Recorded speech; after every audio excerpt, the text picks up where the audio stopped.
Yeah, thank you. Good morning. My name is Andrea Schnepf, and it is my pleasure to give, together with Sabine Seidel, this overview about our activities in Core Project 3, putting the soil root zone into sustainable crop production. Let me start by reminding ourselves how important soil and roots are for plant growth and for crop production, as the majority of the resources are in the soil and up to 75% even in the subsoil. That means in depths deeper than 30 centimeters. And this is in general true, but current challenges that we face in crop production increase the importance of the root system architecture and function. The current challenges being climate change and related unprecedented weather conditions in the future, for example, the increased risk of drought. We're facing land degradation globally and water scarcity, risk of water scarcity, and also the need to reduce fertilizer inputs, especially in nitrogen and phosphorus. And so in these situations, when resources might be scarce or heterogeneously distributed in the soil, the root system architecture and function are key. And it is also known for some cultivars, at least, that the root systems of modern cultivars may be not optimally suited to access the soil resources under such suboptimal conditions. And the soil, as it is opaque, also poses a challenge to study the below-ground processes. And below ground, both the structure and the function are important. And let me start with this analogy from the medical field, where also already in ancient times, anatomy, so the study of the structures in the human body were of interest. Here you see a painting by Rembrandt called The Anatomical Lesson by Dr. Tulp, and you see how a human body is dissected. Nowadays, and this is shown on the right figure, we can also visualize with modern technology the function in a living body. Here, in this example, an MRI scan to visualize the blood flow in the brain. And also for below ground, we study the structure and the function, and we can distinguish here between lab studies and field studies. For lab studies, to study, for example, root structure, we might take soil cores and wash the roots from the soil and scan them. In the field, we can dig trenches, and then we can also count the roots, for example, but we can also look at soil structures we find in the soil. Or we can also use things like mini rhizotubes to observe the root structures over time. In terms of function, on the left-hand side for the lab scale, you see as an example a root structure imaged with MRI and also a PET image of an 11C tracer distribution in the roots, which gives us an idea about the carbon flow in the plant. Then in the field, we also have methods that are geophysical methods, for example, ground penetrating radar, derived water content maps that we can measure and observe, and also spectral electrical induced tomography, derived root proxies that are obtained within Core Project 3. So the aims of our Core Project 3 in general are to, first of all, increase our basic understanding of these below ground processes using different methods like root phenotyping, the study of rhizosphere and soil root contact, for example. Then in particular to develop sensing methods and also to interpret the improvement of the signal interpretation. And here we employ methods like SEIT and GPR, but also a newly developed on-site tool to analyze gaseous N emissions from the ground. And also we aim to do predictions and interventions using process-based modeling, data-driven models, and artificial intelligence methods. All of this together to aim at a smart digital technology for sustainable agriculture. And the outline of our talk today is along these 3 points in the bottom.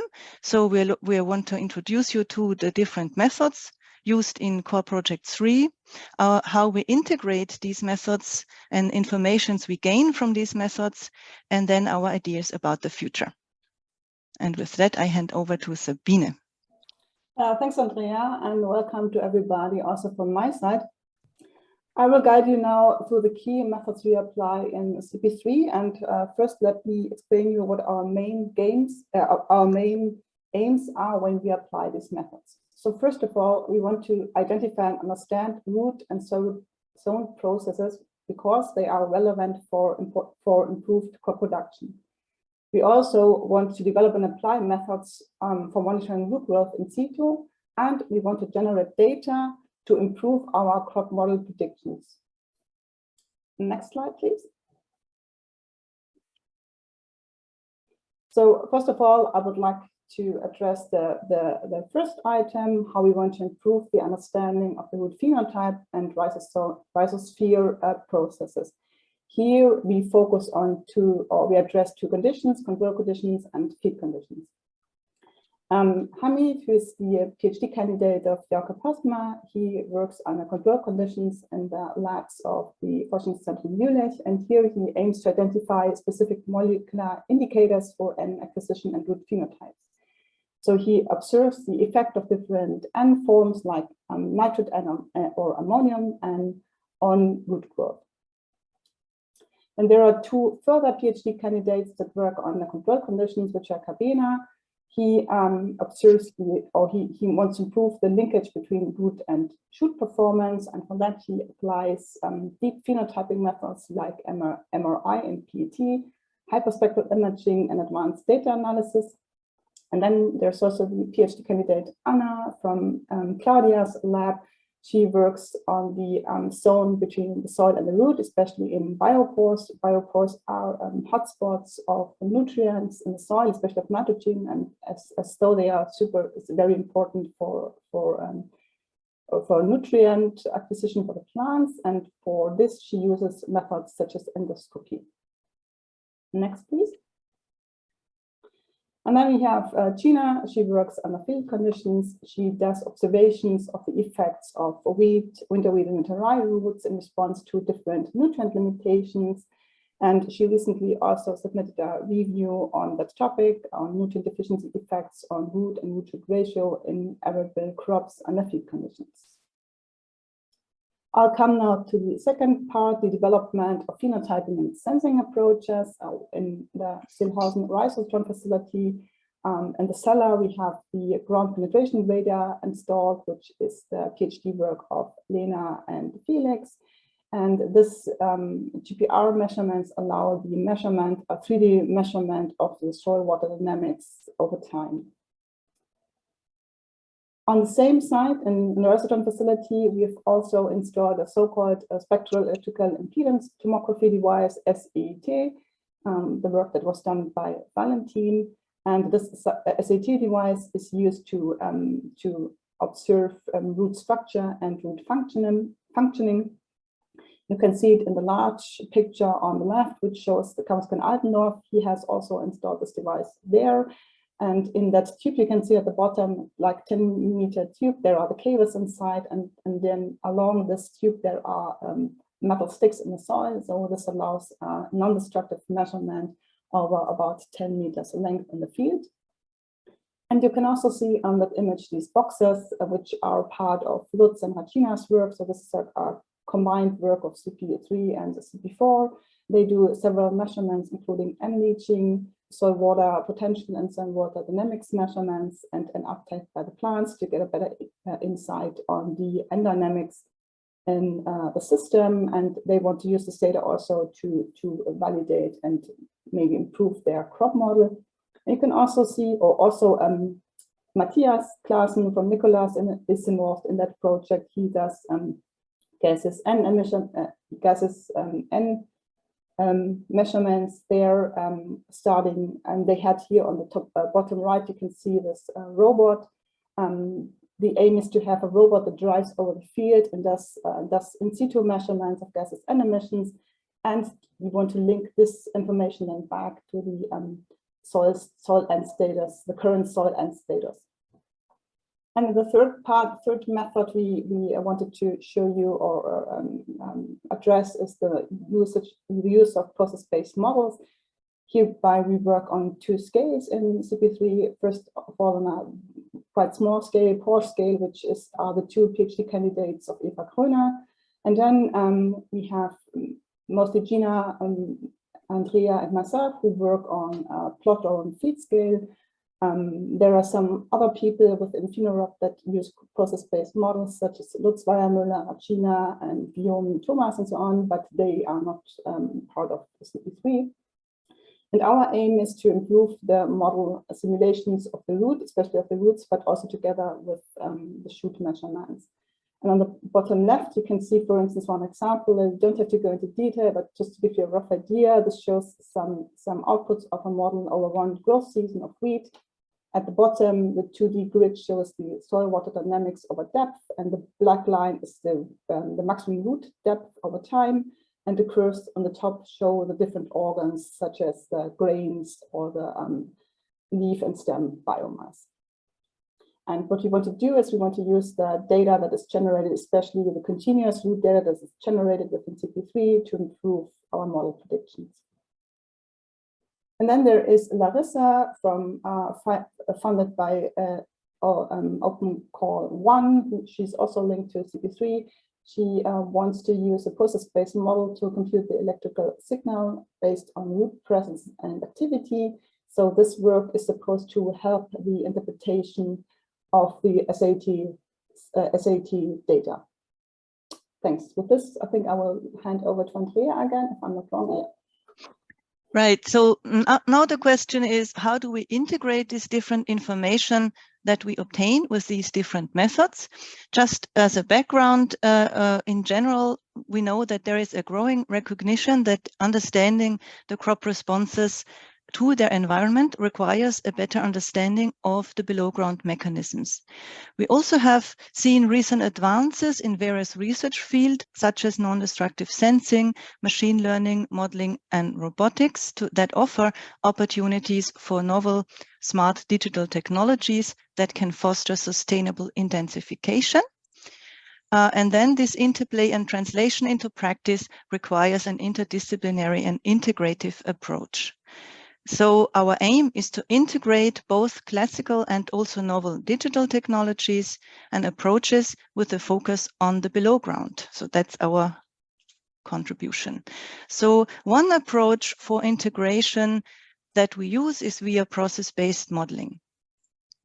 So we have data and observations that we can use to calibrate and validate our process-based models, which can then be applied for different applications and to answer different questions, for example, to get an improved understanding of the performance of crop mixtures in a field, to quantify ecosystem services or disservices, or to predict yield under different management scenarios, or also future climates.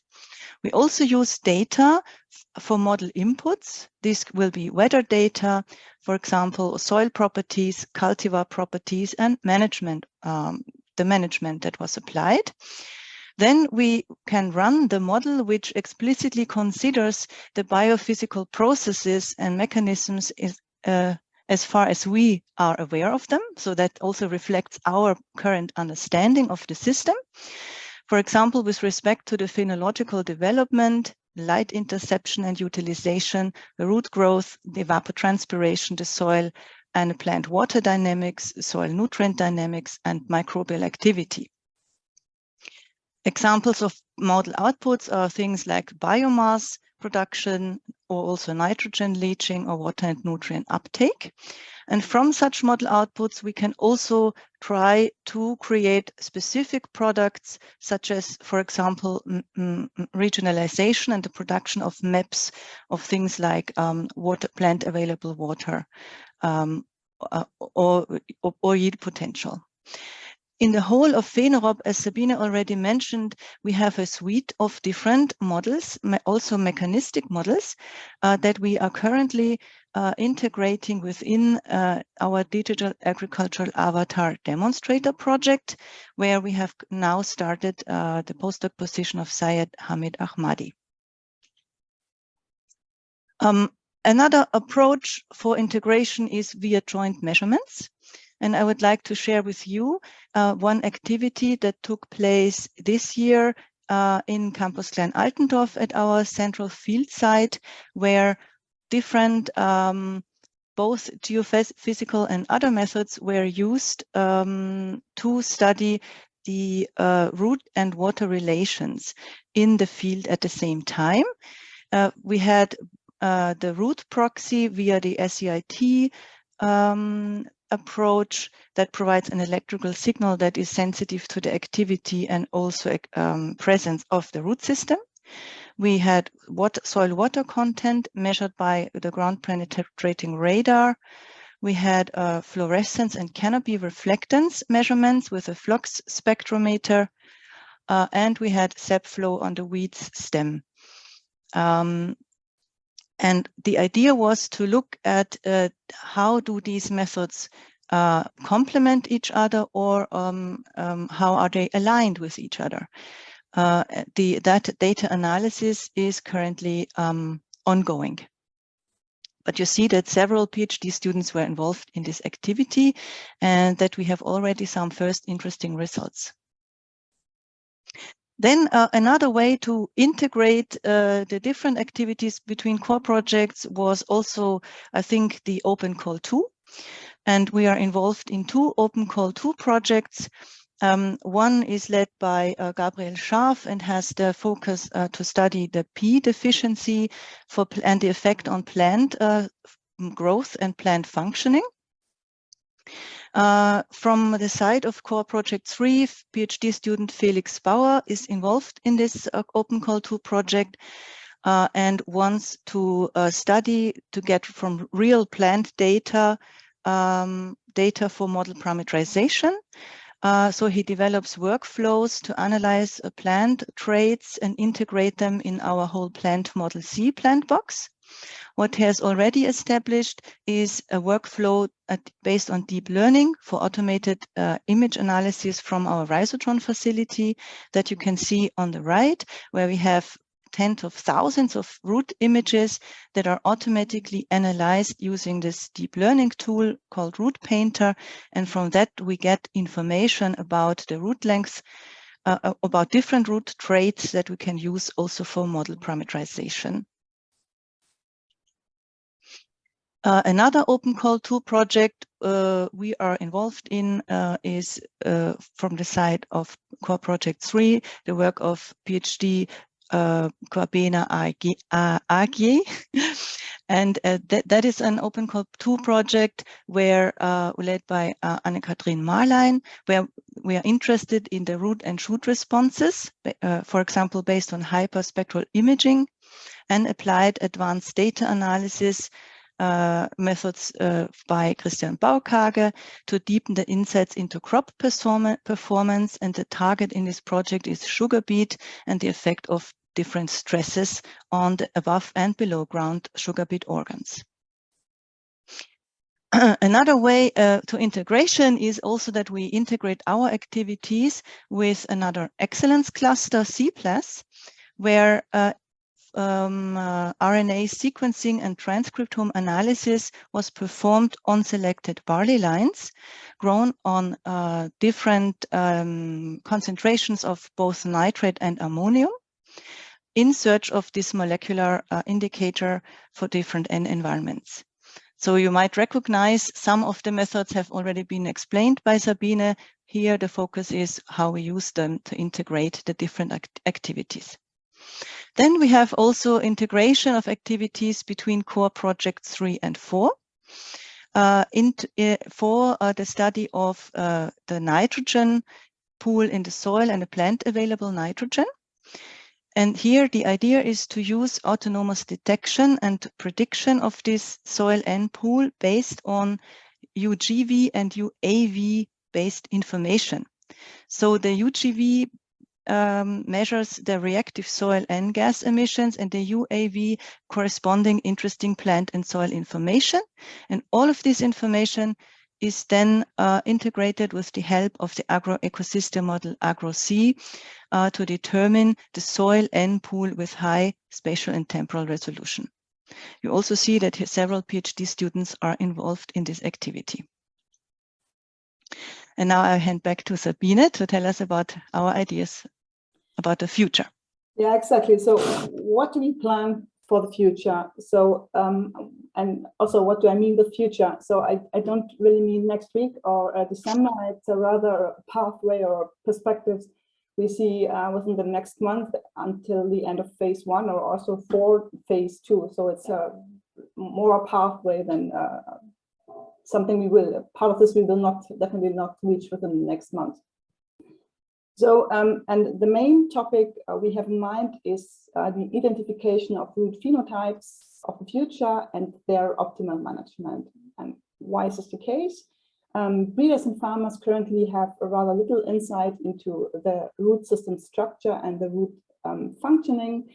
Why? Because it's difficult to observe roots. And if you have carefully listened to my PILS talk recently, you may also remember that if you have an information on a current root system, like a root length density distribution on date X, Y, Z, you may not link this to the root performance nor to the yield.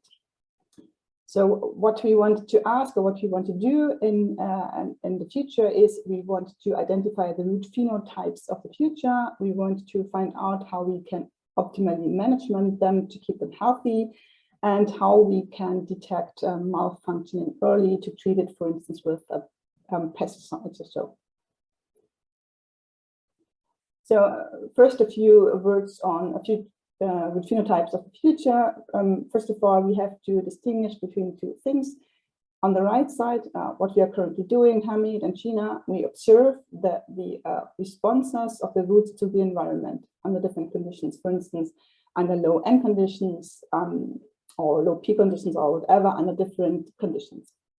And on what you can see on the left, there are several studies, literature studies on so-called root ideotypes. So how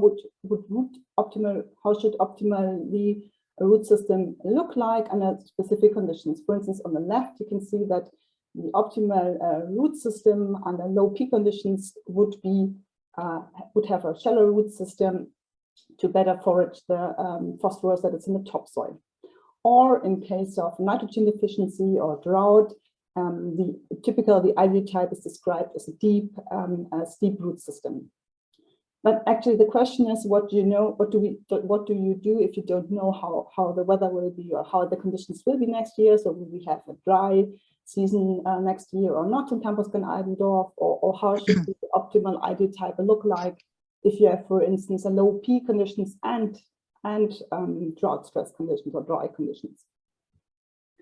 And for this, we have this. For this, we want to do so-called in silico root ideotyping using the digital agricultural avatars, and we want to do it with the circle. We will show here, and I'll describe to you. Let me start at the bottom left with the root rates that should be provided either by our own experiments, from literature, or from breeders.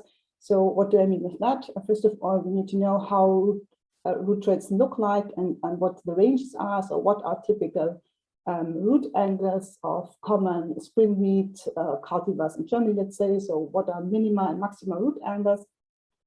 And from that, we select cultivars with extremes, so with a very shallow root system, with a deep root system, and so on.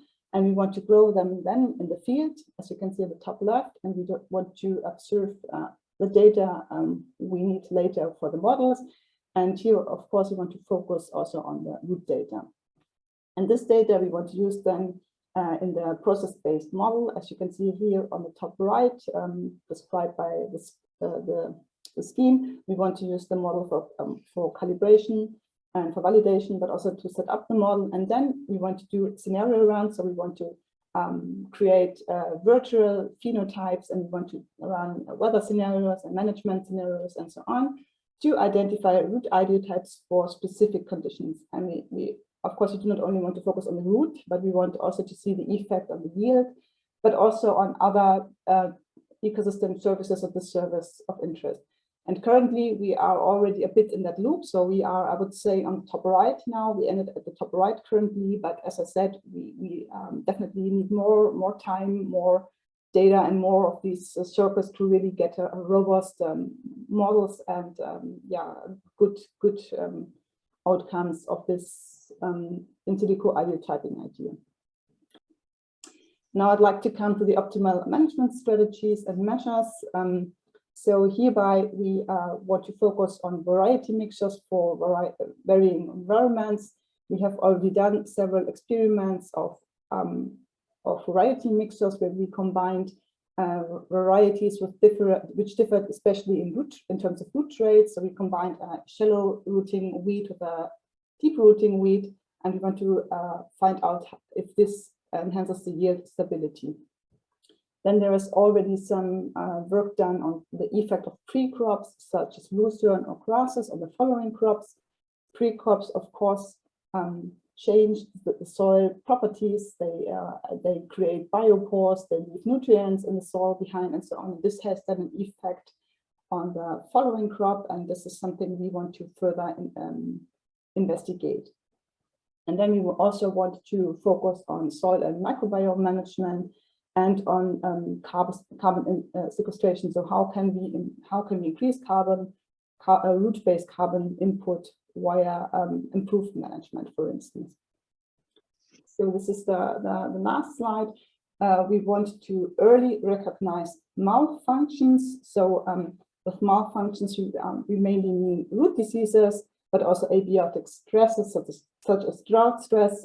We also put here now the gaseous emissions onto that slide. Of course, it's not a malfunction of the plant, but it's an economic disservice. And we also want to reduce this disservice by optimal management. And for this, we want to use the sensing tools we have and also the modeling tools we have in hand. And with this, I would like to hand over to Andrea for the final slide, summary and conclusions. Right. So yeah. So I hope I could convince you, or we could convince you, that the roots and also the related root-soil interaction processes are key for a sustainable agriculture in future climates, and that non-invasive field sensing methods can serve as tools for below-ground phenotyping as well as in-field intervention. What I think is important is that we work on a better integration of the different models we have, and in particular between our data-driven and process-based models. And with that, we are finished with our talk, and we thank you for your attention, and we are happy to discuss with you further on this topic.